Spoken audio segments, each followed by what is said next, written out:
بسم اللہ الرحمن الرحیم۔ کسی بھی حاجت کے لیے اللہ کے ناموں کا خاص وظیفہ۔ ہم آپ کے ساتھ اللہ رب العزت کے 3 ناموں کا ایک انتہائی طاقتور عمل شیئر کرنے جا رہے ہیں۔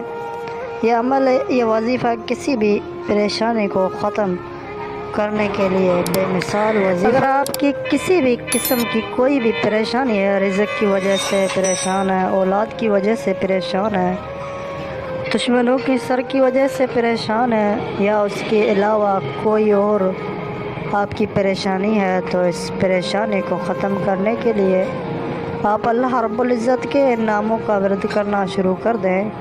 چند دن آپ یہ عمل کریں، انشاءاللہ آپ کے بڑے سے بڑی پریشانی اللہ رب العزت اپنی رحمت سے ختم فرما دے گا۔ طریقہ عمل، آپ نے یہ وظیفہ پڑھنا کیسے ہے، یہ وظیفہ پڑھنے کا طریقہ کار اچھی طرح سن لیں اور سمجھ لیں۔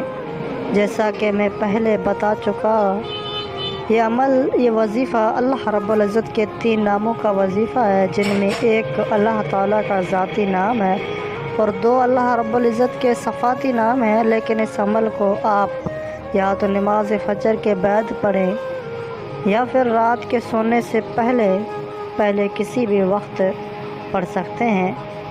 آپ نے کرنا یہ ہے کہ جو بھی آپ کی پریشانی ہے، آپ نے اس کا تصور کر لینا ہے کہ یا پروردگار، میرے فلاں پریشانی ہے، میرے مالک تو اپنے رحمت سے، اپنے فضل سے، اپنے کرم سے میرے اس پریشانی کو دور فرما رہا۔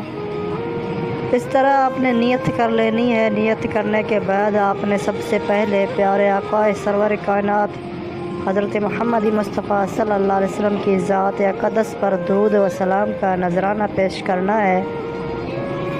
اب جب آپ درود پڑھ لیں تو درود پاک پڑھنے کے بعد آپ نے اللہ رب العزت کے یہ 3 نام ہیں، یا اللہ، یا وہاب، یا عزیز۔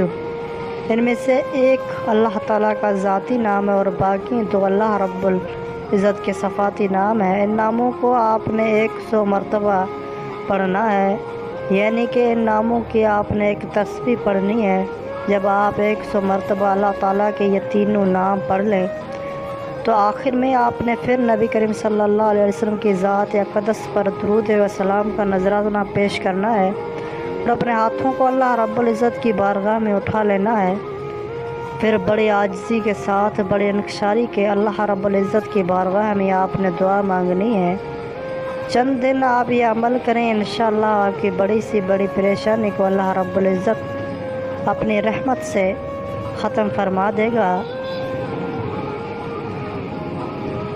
یا اللہ، یا وہاب، یا عزیز، سبحان اللہ العظیم۔